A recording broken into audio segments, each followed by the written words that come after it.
Amigos, bienvenidos a Radio Uruguay, bienvenidos a La Máquina de Pensar. ¿Cómo andan? Espero que anden bien. Arranca La Máquina de Pensar en un programa especial. Para nosotros es un honor, es un placer tener a una investigadora que conocí en la Feria del Libro allá en Buenos Aires, en un homenaje que se hizo. Ustedes ya lo conocen porque parte de ese homenaje se ha ido pasando por La Máquina de Pensar y se va a pasar todo el homenaje. Obviamente hemos editado de apartes. Me refiero al tributo que se le hizo a Mario Lebrero en la Feria del Libro de Buenos Aires, en el que Montevideo fue la ciudad de honor, la ciudad invitada. Y bueno, estuvo entre ahí, yo la conocía por haber leído algunos artículos, estuvo Luciana Martínez. ¿Cómo andas, Luciana? ¿Andás ¿Qué bien? tal, Pablo? ¿Cómo andás? Bueno, buenas tardes a todos. Muy bien, Luciana Martínez es doctora en letras de la Universidad de Rosario, y CONICET, sos investigadora. Yo te conocía por un artículo que había salido en La Máquina de Pensar en Mario. Exactamente, sí, en 2013, por Eterna Cadencia, compilado por Ezequiel de Rosso. Ezequiel de Rosso, exactamente. Y en tu caso hablabas de literatura y ciencia en Mario Lebrero, básicamente. Bueno, es un poco un desprendimiento de mi tema de investigación general, que son las relaciones entre literatura y ciencia. Y bueno, y en ese artículo en particular yo me dediqué a analizar toda esa enorme problemática en Mario Lebrero, específicamente en fauna, en la Nouvelle, y bueno, y después analicé algunos aspectos también de El alma de Gardel, Los ratones felices. Bueno, y por supuesto tocando el tema de la parapsicología en la obra tardía de él también, ¿no? Y en el manual de parapsicología. Claro, yo lo que vi, digamos, en ese artículo que me acordaba, y después cuando te vi en la Feria del Libro en Buenos Aires, creo que sos de las pocas, quizás el otro es Matías Núñez, que maneja el tema del manual de parapsicología dentro de la obra de Lebrero con el resto de la obra, ¿no? ¿Por qué? Porque el manual de parapsicología no tiene nada que ver con la obra, en el sentido que es un texto que lo quiso hacer como que si fuera para bachillerato, para liceo, en fin, lo más entendible posible y accesible posible, con la prosa más neutra posible, como si fuera un texto didáctico, de lo que era la parapsicología, que en su momento tuvo un gran auge y después tuvo como un gran desprestigio, y hizo también que incluso muchos amigos del Lebrero le dijeran: no, ¿para qué editaste eso? ¿Para qué publicaste? Te enterraste, porque en Uruguay con lo racionalista y positivista que son, obviamente no le decían todo esto, ¿no? Que estoy diciendo yo, claro. ¿no? Pero con todo lo serio que somos, hablar de algo que es como una cuestión casi de la alquimia, en fin, o lo que fuere, y en tu caso llamaba la atención el tema de poder explicar una cosa que explicar a la otra, y sobre todo otra cosa, Luciana, es que generalmente en letras no se maneja mucho ciencia, ¿no? No, para nada, es un tema, te diría, hasta como un que poco como que está combatido, dividido, ¿no? Bueno, Igual que la gente de ciencia, no sé si exacto. maneja mucho la literatura o la poesía. Capaz que sí, algún astrofísico lee poesía, pero capaz que digamos que la comunidad científica está mucho más permeable a lo que tenga que decir la literatura sobre la ciencia, que la comunidad crítica a pensar ciertas vinculaciones entre literatura y ciencia. Claro, claro. Eso es un fenómeno que viene de la modernidad, ¿no? Desde la llamada época de las luces y demás, siglo de las luces, en donde se cinde lo que es dos órdenes simbólicos que comienzan a interpretarse como opuestos, que son justamente el de las artes o el de las letras y demás, y el de la ciencia. Y cualquier relación que se entable a partir de entonces o que se señale a partir de entonces, eso está muy señalado por algunos estudios, provoca cierta resistencia. Sí, efectivamente no es fácil trabajar un problema interdisciplinario que toca aspectos de literatura o arte y ciencia, y no encontrarse con ciertas resistencias a priori que van saltando. Pero vos, ¿cómo puedes hacerlo? ¿Vos estudiaste ciencia o te interesa la ciencia? ¿Cómo? Yo, ante todo, siempre fui lectora de género de ciencia ficción. Ah, sos lectora de ciencia ficción. Exacto, sí. O sea, la ciencia no es algo que a mí me sea ajeno, a mí me interesa. Yo siempre leía, además, material de divulgación científica. Tengo mis dos padres médicos, o sea, no es algo que me sea ajeno, digamos, ¿no?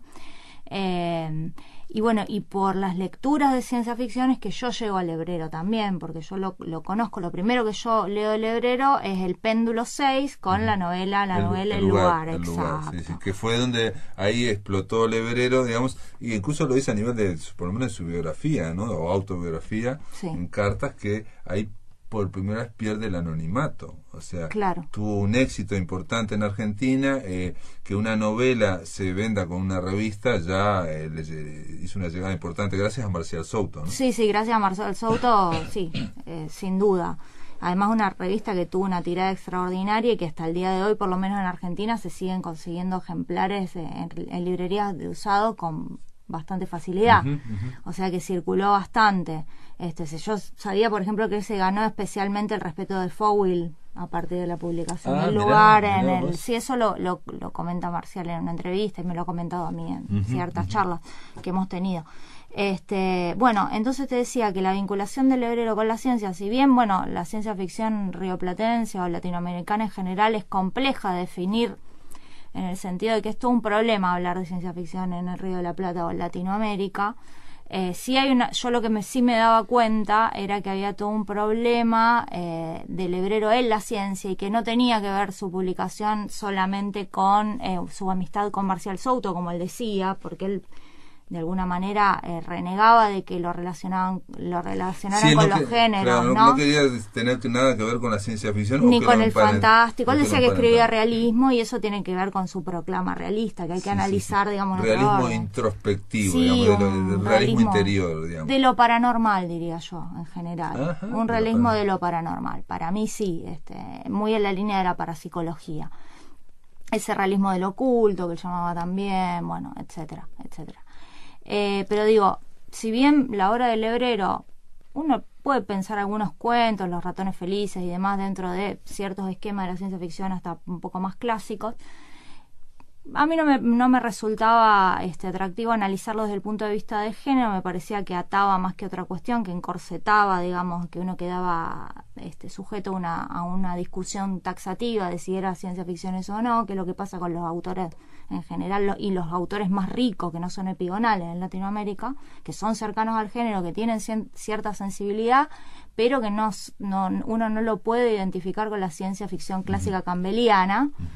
Pero sí había todo un interés por la de Campbell, la de Edad de Oro de la ciencia ficción, que se regía por ciertos parámetros de rigurosidad científica y plausibilidad de las hipótesis, que eso después comienza a desandarse con la década a partir de la década del 50, cuando ingresan a la ciencia ficción otros paradigmas, la antropología, la filosofía, las teorías queer en los 70, la New Wave en los 60 en Inglaterra, por ejemplo, Ballard, por poner un ejemplo. El cyberpunk. Bueno, eso sí, en los 80, ya posterior. Digamos que se empieza cada vez a flexibilizar más y bueno, y hay todo un debate dentro de la teoría de las teorías de la ciencia ficción sobre si eso sigue siendo ciencia ficción o no, o ya hay que hablar de ficción especulativa. Bueno, es un debate. De anticipación, eso de anticipación. Bueno, la distopía entra, a partir de ese periodo y demás, cuando el imaginario de la Guerra Fría comienza a ser fértil esta idea de que el mundo puede llegar a terminar. Claro.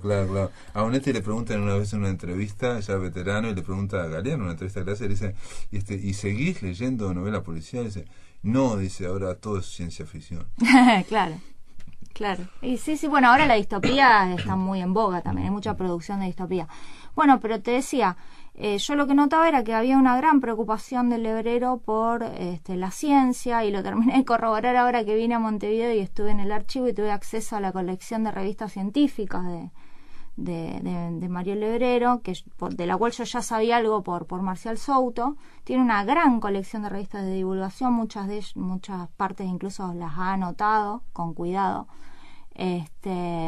Casi 200 revistas que colecciona desde los años 70 hasta los 90. Sí, una especie de estudio, digamos estudiando la divulgación. De la misma forma que se puso a estudiar, Jung o el psicoanálisis, y que se puso a subrayarlo, en fin, hizo lo mismo con la ciencia. Sí, y aparte de una rigurosidad, a mí me llamó la atención al ver el archivo justamente eso, el grado de obsesión sobre ciertos materiales y cómo los diseccionaba de una forma casi quirúrgica, parecería la raíz hasta pelo duro, ¿no?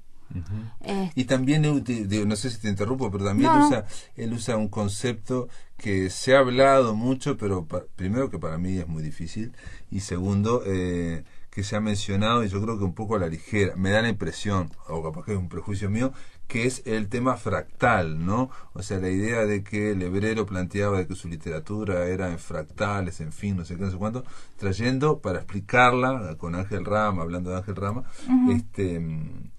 conceptos científicos, ¿no? Digamos, en ese sentido. Bueno, yo lo de lo fractal, sinceramente, no lo tengo presente en este momento, pero sí, por ejemplo, vos tenés un cuento de Alice, un cuento que está en todo el tiempo, en el libro todo el tiempo, como Alice Springs, que te habla de la paradoja de Maxwell, que es una paradoja de la termodinámica. Esas referencias son muy claras en ese sentido. Bueno, en Carter habla de la entropía también. Bueno, sí. Dice, pone un modelo ya que de entropía, estamos también, la entropía es moneda corriente a la obra de Lebrero. El tema de la materia oscura también en la novela luminosa. Hay muchos puntos por explorar en ese sentido, y bueno, a mí me atrae particularmente, y mi camino un poco para leerlo a él fue ese. La parapsicología, aparte, bueno, teniendo un manual de divulgación científica sobre parapsicología, más allá de que él en algunas entrevistas dice que lo escribe por encargo, yo creo que el interés de él es genuino, y cuando se lee la correspondencia con Francisco Gandolfo me parece que es evidente eso. No, tenía un gran interés. Hay dos cosas ahí, yo creo, pero bueno, creo, digamos. Una es que ocurre con cualquier escritor, que cuando te obsesiona mucho un tema, en un momento cuando lo logras escribir, te libera. Entonces, bueno, a partir que lo logra escribir, o sea, lo puso todo en un compendio, y entonces empezó a tener cada vez menos fenómenos paranormales, o sea, como que se descargó eso, ¿no? Pero por otro lado, yo tengo una anécdota que es una cosa rarísima, bueno, pero pasa en Uruguay, esas cosas pasan, de estar conversando un día con un conocido, bueno, en un asado, en fin, y alguien me decía que bueno, yo trabajé, o yo estuve con un escritor, y no sabía ni qué nombre era, en fin. Resultó ser que esta persona había trabajado con el ex sacerdote Torri, ¿no? Que era el que, digamos, fue una especie de terapeuta o psicoterapeuta de Lebrero, y que era un parapsicólogo, digamos, ¿no? Y bastante importante. Entonces, ahí oí, por otro lado, digamos, la famosa otra parte, digamos, de esta anécdota, ¿no? Que sería así: Torri lo ayudó, ¿no? Y entonces Lebrero decía que él quería ser terapeuta o quería seguir ayudando, y Torre le dice: vos sos escritor, escribí, es lo único que puedes hacer, escribir, y vas a ayudar a muchos otros, ¿no? Entonces como que le encargó, digamos, o sea, no puedes pagarlo, no me lo pagues, ¿no? O me lo pagás escribiendo, si querés. Mira. Y entonces como que él lo tomó como también las dos cosas, digo, en una se libera, escribe y se libera, y en otra le encomienda, ya que vos tenés arte para escribir, bueno, hacelo para que difundir la parapsicología, ¿no? Con lo cual, en cualquiera de las dos queda, ¿cómo es? También en cuestión como escritor aquí en Uruguay, digamos, ¿no? O sea, se aparta de un escritor serio. Él se había tratado de ser un escritor serio, y de hecho dice varias veces que todo lo de humor lo hacía con otros seudónimos, porque no iba a ser un escritor serio. Al decidir a sacar el manual de parapsicología, ya no sé. ¿Y qué tanta divulgación habrá tenido, digamos, el manual? Eso es lo que yo no sé. No es que tenga divulgación, es que se supo que estaba, y que quedó en la de hecho se hablaba de ese manual como título, y nadie lo había visto. A mí me pasó estar con Juan Ignacio Fernández, Jope, y él recién lo conoció cuando lo reeditaron ahora. Ah, mira. Y ¿sabes qué me dijo? Dice: qué desilusión, porque él se imaginaba otra cosa. Y en mi caso, por ejemplo, yo lo leí gracias a que alguien, en este caso Pablo Galante, quiero decir, el poeta Pablo Galante, me lo fotocopió y me trajo a la de 1980, ¿no? ¿Me explico? Claro, sí, la versión del 79. En mi caso, a mí me encantó encontrarlo, no fue ningún tipo de desilusión, me encantó, me chequeó, digamos, me corroboró un montón de hipótesis que yo tenía. Fue fantástico, y fue un material al cual yo vuelvo todo el tiempo, ¿no? Bueno, mientras trabaje el Lebrero, por supuesto. Perdón, y entonces, ¿y qué pensás vos? Te pregunto, Luciana. Sí, decime. digamos, el supuesto desprestigio que tiene toda la parapsicología. Digamos, ¿en qué sentido? ¿Qué pienso en términos generales sobre la ciencia, sobre la disciplina? ¿Vos crees que existe, que se mantiene? No, yo creo que es una disciplina que está luchando por su legitimidad en el campo de una forma permanente. Continúa luchando, digamos. Me parece que sí, me parece que salvo en Estados Unidos, que tiene algunos reductos académicos. Bueno, en Rosario, en la década si no me equivoco, en la década del 60, en la carrera de psicología había una cátedra de parapsicología, por ejemplo. Pero me parece que es una disciplina que está siempre como con una pata fuera del campo, ¿no? Como siempre tratando de relegitimizarse de alguna manera o validarse. Pero que a la literatura le viene como fantástica porque es una usina de ideas que es muy que por lo menos Lebrero volvió muy productiva. Sí, sin ¿no? duda. Bueno, yo me acuerdo haber oído de que también había universidades en Austria, bueno, en fin, que había en donde había cátedras, digamos, personales de gente que analizaba o que desarrollaba la parapsicología, pero también supe, o bueno, me llegó otro tema de que después cayó como una especie de desprestigio, pero a eso me refería. Me parece que tiene su lugar, pero que es un lugar muy periférico y que siempre justamente está luchando por su validación. De todas formas, también creo que hay muchos conceptos que ahora, en el 2018, han entrado con una fuerza impresionante, y ahí aparece todo Jung y todo lo de Carl Jung. Bueno, es que la mecánica cuántica, de alguna manera, le vino muy bien a la parapsicología, desde el punto de vista que le empezó a validar ciertas hipótesis. Por ejemplo, la idea de entrelazamiento cuántico, esta idea de que, y eso está constatado en laboratorio por la física cuántica, ¿no? Por la gente que hace física experimental dentro del campo de la física cuántica. Este principio que dice que si yo afecto una partícula, otras partículas con las cuales esta no tiene contacto inmediato, se ven afectadas también. Bueno, que se llama principio de entrelazamiento, que lo formula Erwin Schrödinger en el 35. Le viene a validar a la parapsicología todo lo que es la teoría sobre la telepatía, por ejemplo.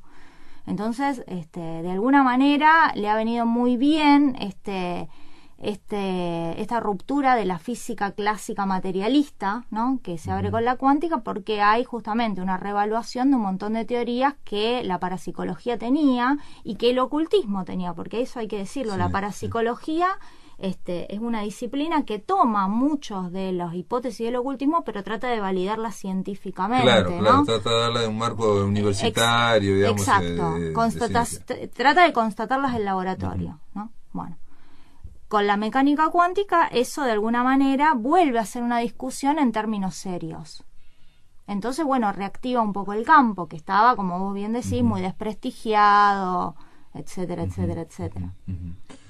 Sí, de todas formas, incluso el tema de los experimentos, eso lo decía Lebrero también, o lo que pasaba en Rusia, en fin, que había un gran auge, esos fenómenos paranormales. Una de las cosas es que no se dan sistemáticamente, entonces cuando vos querés, y no se dan a voluntad, a piacere, entonces son espontáneos. Entonces cuando querés hacerlos, digamos, frente a una televisión, empezás a fingirlos o a improvisarlos o a, digamos, a hacer fraude, ¿no? Sí, con ellos, ¿no? Sí, sin duda. Bueno, eso sí, que son espontáneos y que no, justamente es el problema con las constataciones de los fenómenos. De todas formas, vamos a ir redondeando este bloque, pero simplemente decir que yo observo, por lo menos, es que mientras la ciencia, digamos, las ciencias duras han ido evolucionando en sus conceptos y se van ampliando, en fin, se van flexibilizando, las ciencias sociales o las ciencias humanas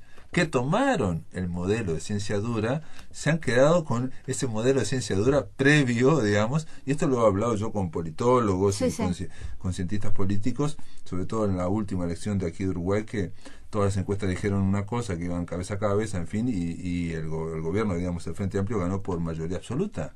O sea, no hubo nadie que lo previó. Y entonces, yo le decía, lo que pasa es que había una cierta soberbia de decir, como a mí me da tal cosa, esto quiere decir que va a pasar tal otra, ¿no? Exacto. Y lo hemos hablado, y es un poco el formato de ciencia dura. Sí, claro, determinista. que digamos, por la cual, un paradigma que me dice que yo puedo medir absolutamente todo, de una manera así determinista, que puedo predecir, digamos. Y muchas veces digamos, esto sería quizás peor, la propia crítica literaria, investigación literaria, se pega a estas ciencias humanas, ciencias sociológicas, ciencias sociales, y dice, como yo una vez oí aquí en la radio, estuvimos hablando con un experto en educación, que en la educación de Uruguay, ahora en la educación media, que hay un bachillerato artístico, bueno, está separada la literatura del resto, porque la literatura es disciplina artística y los otros son arte. Claro. Bueno, eso es algo que se reproduce bastante en Argentina también. Más allá de que ahora hay varias o posgrados o también grados en escritura creativa, y eso ha de alguna manera oxigenado un poco el campo. Si uno ve las currículas de bellas artes, de música, bueno, no forman críticos en arte ni críticos en sociología de la música y demás, sino que forman instrumentistas, artistas plásticos, gente que hace grabados, etcétera, y un porcentaje, bueno, menor se dedica, pero en letras no, letras tradicionalmente se ha formado críticos literarios, ensayistas, investigadores, y pareciera que si uno transita la carrera de letra queda como un cohibido, exacto, para escribir ficción y demás. Igual eso se está como ablandando de a poco con el tiempo, pero sí es una constante, no sé por qué, es una característica del campo literario de la academia. Muy bien, amigos, vamos a hacer una breve pausa. Estamos aquí en La Máquina de Pensar conversando con la investigadora Luciana Martínez, doctora en letras de la Universidad de Rosario, que después de la pausa continuamos aquí por Radio Uruguay. Continuamos, amigos, en La Máquina de Pensar. Estamos conversando con Luciana Martínez. Ella es investigadora de la Universidad de Rosario. Es también doctora en letras. ¿Qué hiciste cuál fue tu tesis doctoral? Bueno, eso, literatura y ciencia en el Río de la Plata. Y yo trabajé en las revistas de ciencia ficción argentinas de la década del 80. Después, bueno, hice un gran estado de la cuestión, ¿no? En donde trabajé Borges, bueno, Bioy Casares, algo de Macedonio, Banasco, Goligorsky, todo lo que a mí me servía para pensar digamos, los autores que iba a trabajar en los capítulos. Porque siguientes. Ciencia ficción era como, digamos, no es un género altamente estimado, digamos, en cuanto a alta cultura, ¿no? En realidad, la ciencia ficción formó parte de un capítulo de mi tesis, pero yo me preocupé por aclarar que yo trabajaba las relaciones entre ciencia y literatura, no tanto por una cuestión de desprestigio de la ciencia ficción, sino porque yo sentía que me daba más libertad. Te interesaban esos puentes. Exacto, para trabajar cuestiones interdisciplinarias y para no quedar atada a un problema o una discusión taxativa de qué es ciencia ficción y qué no, y tener que recorrer millones de definiciones de ciencia ficción que no me terminaban cerrando. Yo sentía que si yo planteaba las cosas en términos de ciencia y literatura, me daba mayor apertura a mí para pensar problemáticas de las poéticas. Entonces, sí hay una parte en donde toco el problema de la ciencia ficción en el Río de la Plata en la tesis, pero no es, digo que eso es una parte de la tesis, que no se acota eso. Después trabajé un capítulo sobre el Lebrero, un capítulo sobre Marcelo Cohen, y ya te digo que bueno, también este gran estado de la cuestión que bueno, fue todo un recorrido, ¿no? Y ahí te llamaron, digamos Ezequiel de Rosso, pues quizás por ese capítulo sobre el Lebrero, ¿no? En realidad, Ezequiel leyó un artículo mío que es anterior, que yo lo publiqué en una antología que se publicó por la UNR, que el compilador fue Alberto Giordano, que se llama Los límites de la literatura, que bueno, fue producto de un seminario de posgrado que él dictó, y yo ahí trabajé, escribí un trabajo que se llamaba Mario Lebrero para Psicología, Literatura y Trance, que es, el artículo es de 2010, ahí fue donde por primera vez trabajé el manual de parapsicología. Ezequiel lo leyó, accedió al libro, porque bueno, se repartió en bibliotecas en Buenos Aires, en el instituto donde él trabaja específicamente quedó un ejemplar y él lo pudo leer con esa cabeza de editor magnífica que tiene, en el sentido de que encuentra cosas que otro no encuentra, no hubiese encontrado. Y ahí fue que me convocó, porque además él tiene todo un interés también por la ciencia ficción, y yo ahí me dedicaba en un apartado a plantear este problema, digamos, de la ciencia ficción en el Lebrero.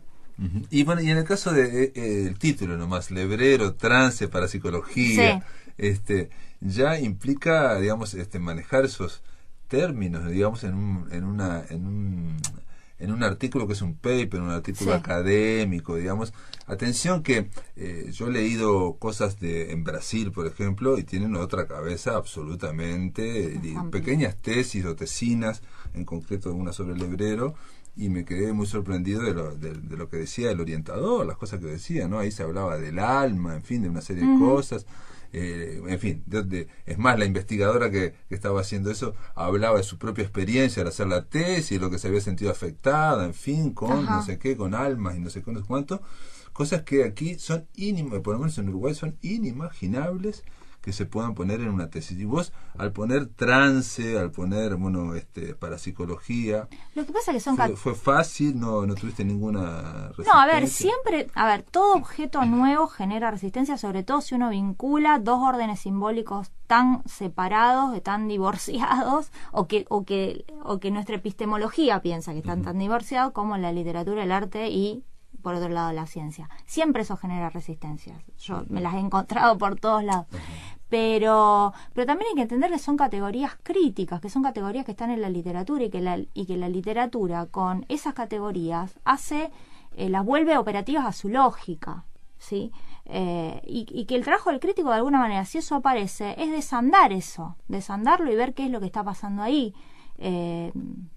No sé si se entiende. Sí, es para desarmar algo que fue armado, construido con conceptos o con impulsos que vienen, digamos, de la parapsicología en este caso, puede ser el pensamiento mítico también. Eso no quiere decir que yo me ponga en trance a invocar algo para escribir. ¿Se entiende, no? La separación pero entre... sí pasaba, por ejemplo, en esta investigadora de Brasil, que, claro, bueno, eso que a ella le había aparecido, y pues, en sueños, en fin, y bueno, y lo planteaba dentro de su propia tesis. Bueno, eso sí.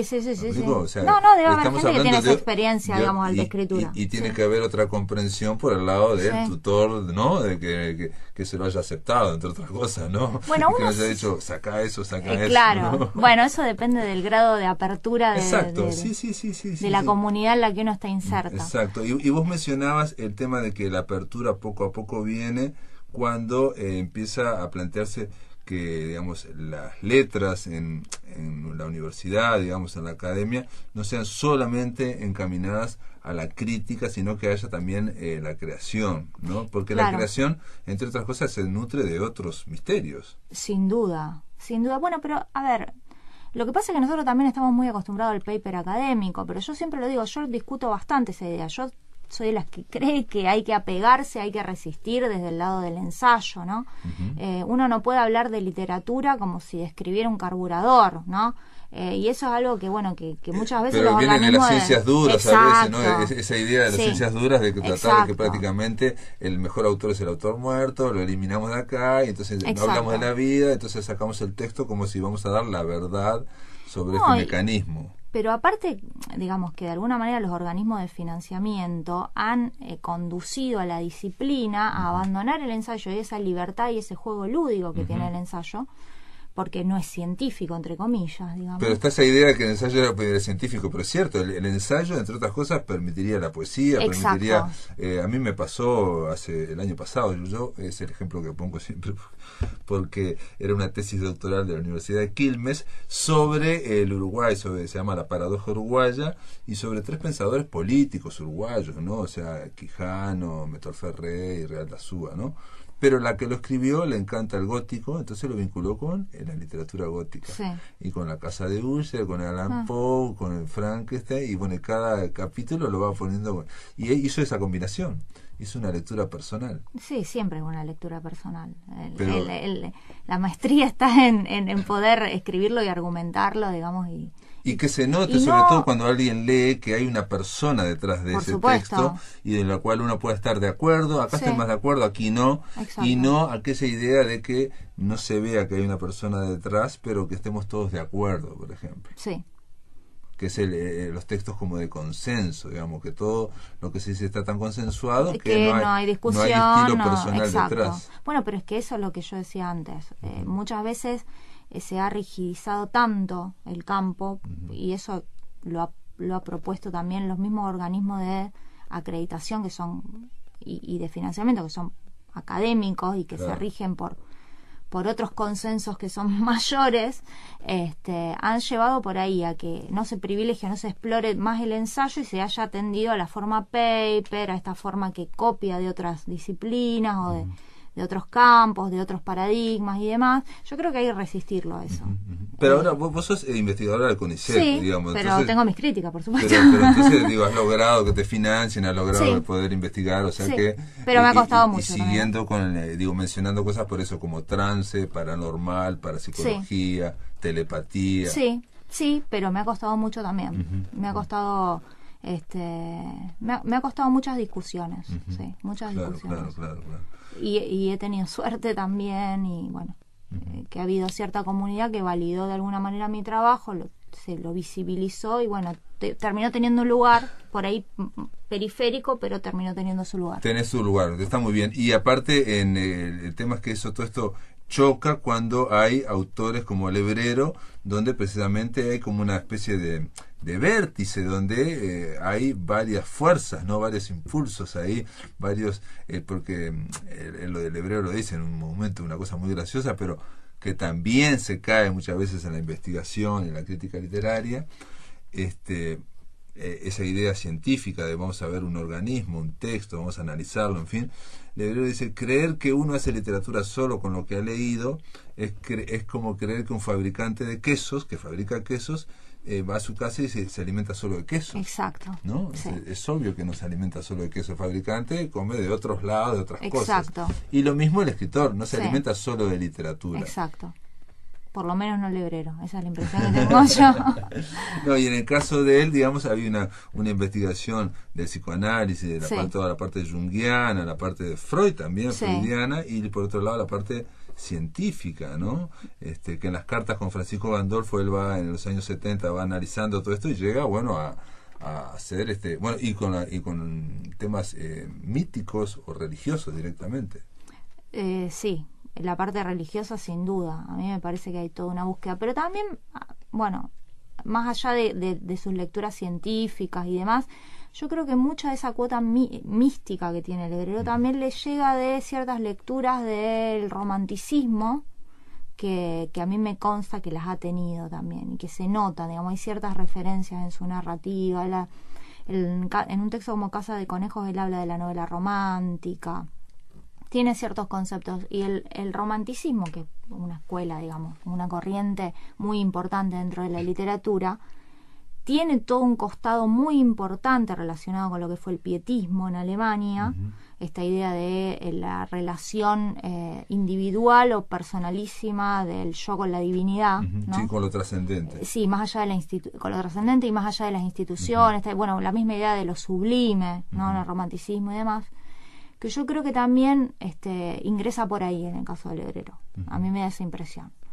Pero sí, sin duda era un lector omnívoro, que producía a partir de textualidades que no eran exclusivamente las ficcionales en un sentido clásico. Sí, también está, le digo, no solo la ciencia ficción, la historieta, el cómic, además era muy versátil, una serie exacto, de cosas, las películas, pero yo creo que son alimentos, digamos, de cultura de masa, culturas populares, que hacen también no solo a Lebrero, a muchos, pero no todos yo creo que todos los escritores se pueden nutrir así con ese menú tan amplio, pero no todos lo pueden exhibir después o se le puede ver, digamos, en lo que escriben. ¿Me explico? Sí, muchas veces también se niega eso. Sí.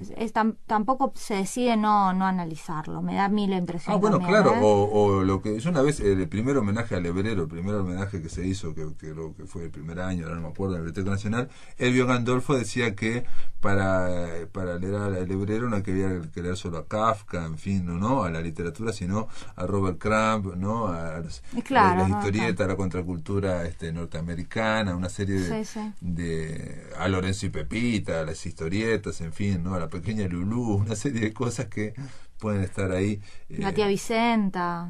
Claro, que estén ahí basculando de alguna forma. Pero también yo hace muy poquito estuve leyendo la autobiografía de Carl Jung y me sorprendió mucho, que se llama Memoria, Imágenes y Recuerdos. Me sorprendió mucho cosas muy similares, o sea, Y en un momento Jung cuenta su ruptura con Freud, y Freud, bueno, le pide que crea en el pansexualismo, que todo es, ¿no? que el sexo es lo que nos marca, digamos, ¿no? Y a él le pareció que era un dogma eso, en fin, ¿no? Y agrega Freud, dice, porque yo le tengo miedo a la ola oscura del ocultismo. Bueno. Y ahí lo menciona Jung, que en esa época, en 1910, 1920, la parapsicología, entonces estaba todo de moda. Es que lo que pasa es que el concepto de inconsciente de Freud, eso es algo que él intenta negar de alguna manera, tapar, viene de Mesmer, digamos, de esas corrientes ocultistas. Él lo toma, lo reconfigura, hace eso una categoría disciplinar, y no quiere que lo relacionen con las teorías ocultistas, pero en realidad procede de ahí. La inspiración que tiene que ver con ese costado. Está la película de Cronenberg, yo no sé si vos la viste. Sí, un método peligroso. Un método peligroso. Ahí es como que queda muy bien ilustrado ese debate. Es como que Freud dice, bueno, no nos podemos, ahora que estamos teniendo una validez, un reconocimiento, se nos está aceptando, se nos está leyendo y estamos ingresando al campo, no podemos retroceder y dejar que nos comparen con el ocultismo. Pero Freud, ya después, en la obra tardía, cuando ya de alguna manera puede tirar la chancleta, por decirlo así, ya está legitimado el psicoanálisis, escribe sobre el vínculo entre psicoanálisis y telepatía. Hay varios textos de él que llaman, uno específicamente psicoanálisis y telepatía. Y hay por lo menos 2 textos más que yo, de hecho, los tengo presentes porque los trabajo en el capítulo sobre, no en el capítulo de la tesis sobre el hebreo, sino en la reescritura que hice del libro posterior. Me encargué de leerlos porque me son de mucha utilidad, ¿no? Pero digo, pero entonces Freud mismo, por ejemplo, hacía como un chiste, o contaba como un chiste, que la primera vez que se encuentran con Jung, que están 13 horas hablando, en fin, no sé qué, no sé cuánto, y se produce un gran ruido en un armario, atrás de un armario, y entonces Freud dice, debe ser la calefacción, que hay un cambio, ¿no?, a la pared que está empotrada, y Jung dice, no, es la intensidad térmica, y habla psicotérmica, algo de así, la conversación, claro, y entonces se ríe, ¿no? Se ríe Freud, y según Jung dice, y ahora va a ocurrir de nuevo. Claro. Y ocurre el mismo ruido, ¿no? Sí. Pero sin embargo uno lo registra de una forma y Freud lo registra socarronamente, riéndose. Jung siempre buscando cosas donde... Sí, él, fue por otro camino. Y bueno, y en relación con Lebrero, todo este universo también, por eso también yo digo que a mí no me interesa leerlo desde la ciencia ficción por esta cuestión de no encorsetarme, que es lo que yo te decía, pero tiene muchos paralelismos con Philip Dick, que es Philip K. Dick. Sí, que es una figura también muy problemática dentro de, te quiero decir, es sin duda un escritor de ciencia ficción, pero ha trascendido por lejos el género. Sin duda, lo superó. Y vamos a hacer una pausa, si te parece, y hablamos unos 10 minutos después de Philip K. Dick, que es el gran escritor que, digamos, de alguna forma es muy paralelo, y que leyendo yo la autobiografía de Jung, digamos, uno piensa, Philip K. Dick no estaba tan rayado como pensaba. Amigos, después de la pausa continuamos aquí en La Máquina de Pensar. Gente, estamos conversando aquí en Radio Uruguay, en La Máquina de Pensar, con Luciana Martínez, en este último bloque, nos quedan solamente 10 minutos. Ella, mencionaste, Luciana, en el bloque anterior, hablando del hebrero, que no hay que olvidar a Philip K. Dick, que es este escritor de ciencia ficción norteamericano, que murió muy joven, el que hizo Blade Runner, donde se hizo la película Blade Runner a partir de su novela. Sueñan los androides con ovejas eléctricas, y voy a decir por qué es tan importante vincularlo. Bueno, hay toda una serie de, que también se traduce en las novelas, hay toda una serie de ensayos sobre la mente que vienen, digamos, se podría construir una serie en la que estaría ubicado Dick, estaría ubicado Huxley, y podría estar ubicado también Lebrero, en torno a esta teoría de las puertas de la percepción y cómo estas puertas de la percepción se abrirían ante experiencias de estados inducidos como el trance, con la utilización de drogas, hipnosis, etcétera, todo este universo que es tan familiar al Lebrero, no por el lado de las drogas, pero sí por el lado del tema del trance, ¿no? El Lebrero. Sí. Y él dice, entre otras cosas, que el trance lo padecemos constantemente, cuando estamos muy abstraídos, cuando estamos muy distraídos o cuando estamos Exacto. muy concentrados Exacto. en algo. En las dos formas sería una forma de trances. Sí. Y en las dos veces recibimos cosas que si no, que la conciencia crítica como está en baja, digamos, Exacto. en ese momento, penetran y si no nos daríamos cuenta. Sí, afloran fuerzas de la psicobulia, que le llama él en el manual de parapsicología, o la psicorragia, digamos. Es una hemorragia psíquica. Exacto, exacto. Son contenidos inconscientes, de este inconsciente que, como vos bien señalás, es más junguiano que freudiano, y que, bueno, generan toda una serie de manifestaciones en la vida psíquica, aunque uno no se dé cuenta, ¿no? Y tratemos de ignorarla diciendo que son casualidades, en fin, no sé qué, o de que nosotros no las padecemos, e incluso llega a decir en el manual de parapsicología que guarda a aquellos que juegan, que usan mancias como el tarot, bueno, o en fin, que es lo mismo, que es una forma, las cartas son una forma de concentrarse para entrar en trance de nuestro, y ahí se pueden producir psicorragias, que son hemorragias de la psiquis, ¿no? Y que pueden ser peligrosas para aquellos que no puedan dominarla. Es un peligro para el yo psíquico, para el yo de la vida consciente, de la vida diaria, que es el que tiene que salir a trabajar y ganarse el pan, digamos, y ¿no? tiene que aceptar que la vida es así, que se lleva al ómnibus, el micro, en fin, toda esa historia. Puede ser peligroso porque le abre demasiado la puerta a la percepción. Exacto, y se debilita. Exacto, porque estimula demasiado su inconsciente, tiene demasiada relación con su yo interior, y el yo de la vida diaria, que es el que tiene que salir a trabajar, de alguna manera se ve deteriorado y se ve puesto en jaque la subsistencia de los personajes levererianos. Esa es un poco la dinámica que tiene. Yo creo que la obra de él es una gran, de alguna manera, búsqueda de cómo equilibrar la energía, ¿no?, entre esos dos yo, entre esos dos sistemas. Y como bien vos decís, la manera de aflorar estos trances o estos estados, digamos, abrir las puertas de la percepción. Abrir la puerta de la percepción tiene que ver con esos estados en el cual yo no soy interrumpido. Por eso le molestan tanto las interrupciones. Por ejemplo, en una novela como en un texto como la novela Luminosa, el personaje o en el discurso vacío también se queja todo el tiempo de las interrupciones. Y una manera de invocar esos estados también es la literatura, que vendría a funcionar como una mancia, justamente a un ejercicio que yo empiezo a realizar, por ejemplo, los ejercicios de caligrafía, haciendo como que no hago nada, y en realidad me concentro tanto que lo que estoy haciendo es invocar ese estado de trance, esa fuerza del inconsciente, bueno, y el espíritu, que para él va todo junto. Y ahí empieza a escribir esa fuerza, ese impulso, digamos, él no escribe como Jorge Barlota, sino que empieza a escribir con ese ser interior, digamos, con esa fuerza interior, que puede ser inconsciente, o inconsciente colectivo, el espíritu, en fin, pero digamos, que no es el yo ese que sale a laburar, ¿no? Que sería Jorge Barlota. Que sería Jorge Barlota el que hace los juegos en las revistas, para los crucigramas. O el Jorge Barlota quizás el que corrige, el que edita los libros. También, con otra parte del cerebro, digamos, ¿no? Pero cuando se escribe, digamos, se escribe con otra parte.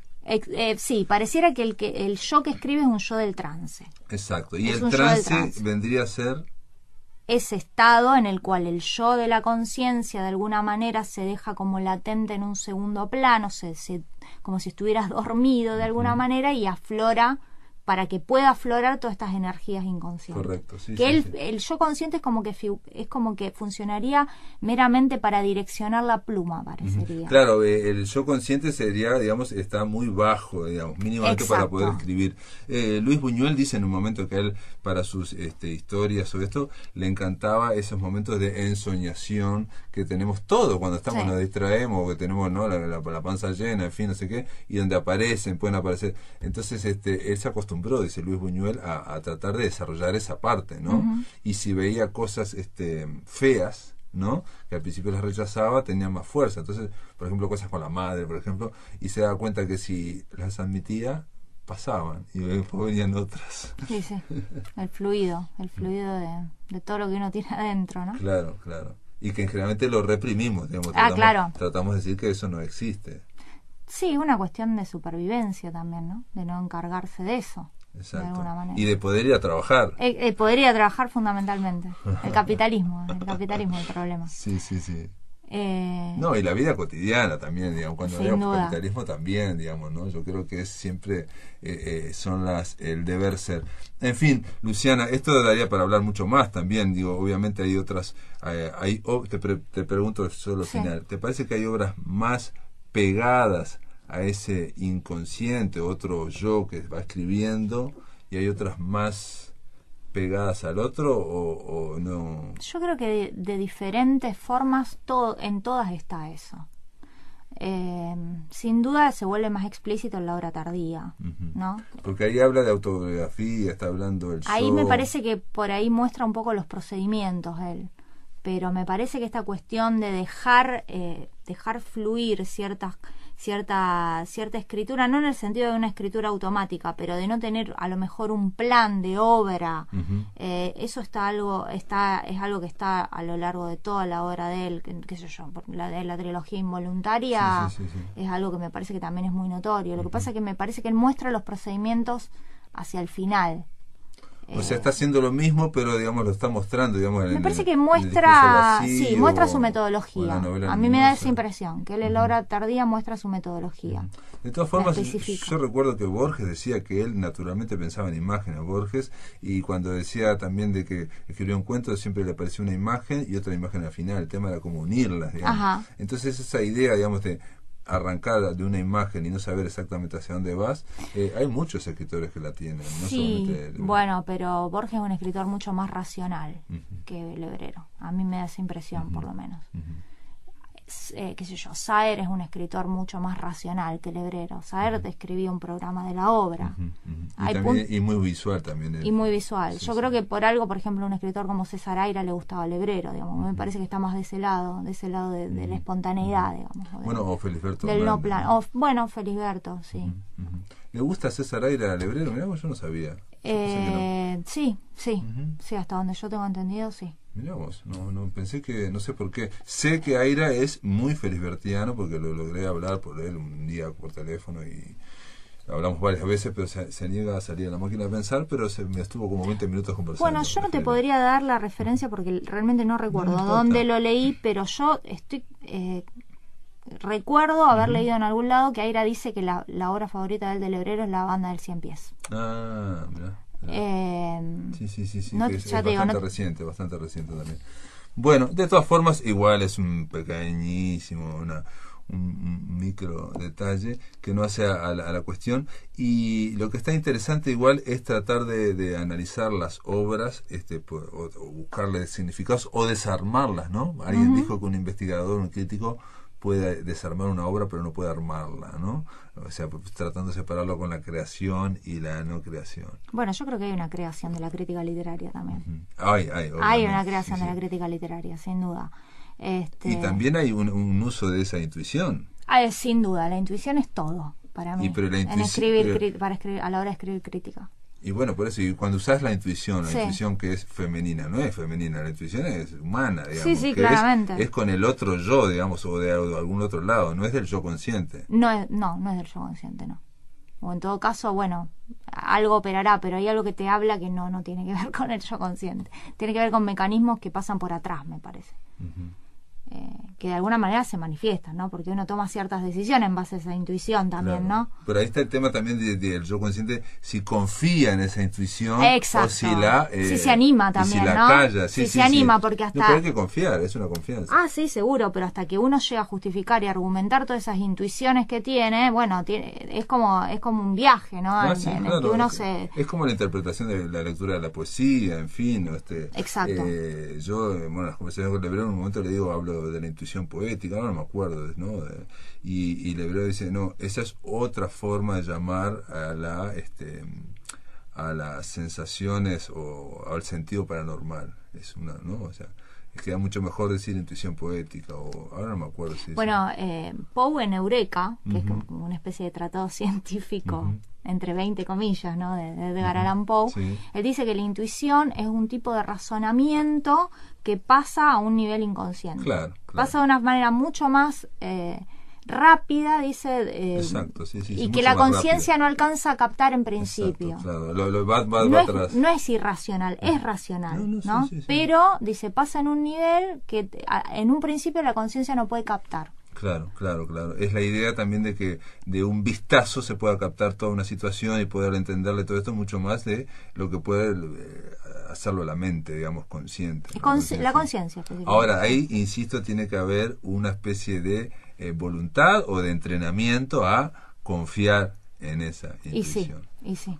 ¿No? Sí. Hasta una profesión de fe en ese sentido, de confianza en el sentido de fe. Es decir, yo creo que esto viene por acá y si funciona, funciona. Hasta que lo pueda probar, Exacto. lo tengo que recorrer. Pero funciona. Exacto. Sí. Luciana Martínez, gracias por estar en La Máquina de Pensar. No, gracias a vos por la invitación, Pablo.